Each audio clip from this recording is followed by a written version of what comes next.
Dr. Divyesh, this is a question for you. One of my friends, Rahul, he ran several tests because he felt something was in his abdomen, or he had symptoms of irritable bowel syndrome, including he did endoscopy and things like that. But all the tests came kind of okay. But he still has a problem. But one thing that I talked to him is that his work life is pretty stressful.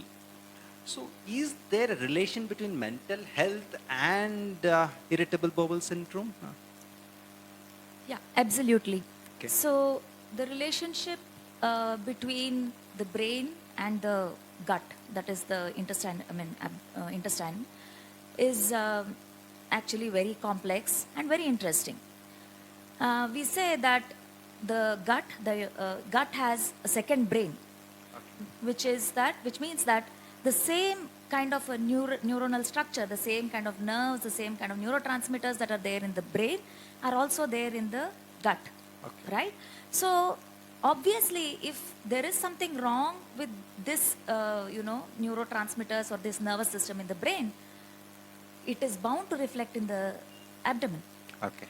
So most of the time, what we have noticed is that when a person has been diagnosed as having irritable bowel syndrome and has been referred to us, we do see a relationship between stress and worsening of their symptoms. Okay.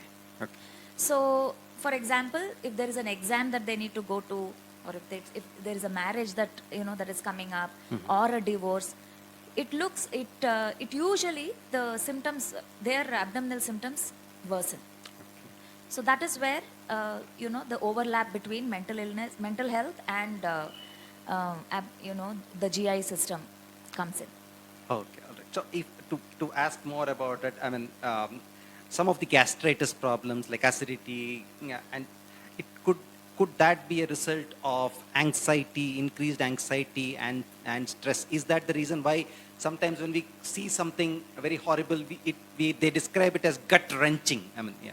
Exactly. Yeah, I think you've got that right.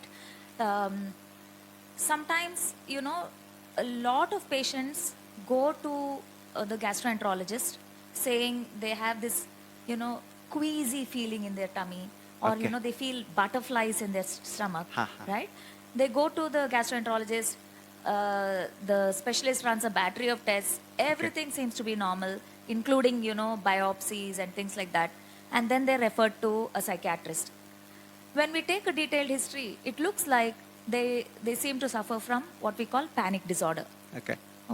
So panic disorder is an anxiety disorder where it is brought about by stress, where people have palpitations. It can manifest in different ways. Palpitations. Sometimes they have tremors in their hands, difficulty breathing. It comes in brief intervals of intense anxiety. At the same time, they can have abdominal hurry. They need to rush to the toilet and pass stools. So they end up thinking something is wrong with their abdomen, with their gastrointestinal tract, and that is why they end up with the gastroenterologist. But eventually, once they have been assessed, they come back to us. So definitely there is a relationship between the way the symptoms manifest and the mental health. Okay. One more thing I want to tell you here, there are certain other mental health issues which can manifest as, with just gastric symptoms. For example, loss of appetite in depression. Okay. So, sometimes you just lose appetite, you don't know what reason, and they go to the doctor and everything is assessed, and then they get sent to us. So we should not forget that, the brain and the body is interconnected, and anything that affects the brain can affect the rest of the body. Okay. So don't be surprised if your gastroenterologist sends you to a psychiatrist, and don't wonder, why am I being sent like this.